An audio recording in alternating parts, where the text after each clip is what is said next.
In this video, I'm going to give you a brief rationale behind building relationships for literacy development. We're going to answer the question, why are relationships so important to literacy development? First of all, as you picked up in the previous video, and also my guess is from your life's experiences with conflict, you know that conflictual relationships are detrimental to most endeavors that people attempt together. This is particularly important when we're thinking about student literacy development. So one of the rationale behind relationships for literacy development is looking at the harm of conflictual relationships. Conflict alienates students. It reduces students' confidence by decreasing their willingness to take risks, or simply to do what the teacher asks. If a student is in conflict with a teacher, they are probably going to experience a reluctance to do anything the teacher asks them to do, if they feel like things aren't fair or if they feel like they're being treated poorly. When students feel like each interaction they have with a teacher is negative, they will stop trying and begin to see themselves as incapable. Subsequently, conflict can cause students to act out in efforts to avoid the task and get in trouble, or isolate themselves or shut down to become invisible and go under the radar. All of those variables together may and often do add up to poor academic performance. But what's the solution?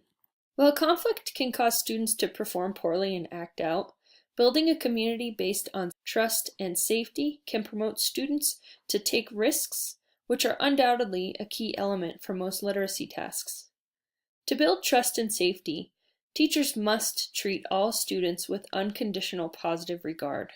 This may sound difficult, but we'll go into detail for how to appreciate and treat students well regardless of their behavior in just a few videos. Lastly, trust and safety put students at ease. You can imagine a wild animal who feels threatened. Can you see their fur standing up on their back and their teeth bared? That's what a student feels like in a conflictual relationship. When they feel trust and safety, on the other hand, the threat is gone. They can relax and spend more attention on the task at hand. The final rationale for relationships for literacy development is the fact that getting to know students can help teachers reach them and engage them in literacy tasks. So relationships are a great way for teachers to get to know their students. In building relationships with students, teachers naturally acquire important information that can help them engage students in literacy tasks. First, relationships allow teachers to incorporate student interests into literacy activities. What are students passionate about? How can that be pulled into instruction and assessment? Next, building relationships allows teachers to understand where students need support and in what areas they can be challenged. Finally, give students a sense of belonging in the classroom. Students should feel like the classroom is their turf and that they are part of something special. Getting to know students and, in turn, building relationships gives teachers a priceless tool for engaging, challenging, supporting, and including all students. Let's recap. In this video, I justified my argument that relationships are key to literacy development by explaining rationale for building relationships in support of literacy development. I explored the detrimental nature of conflict and the undeniable benefits of trust, safety, and getting to know students.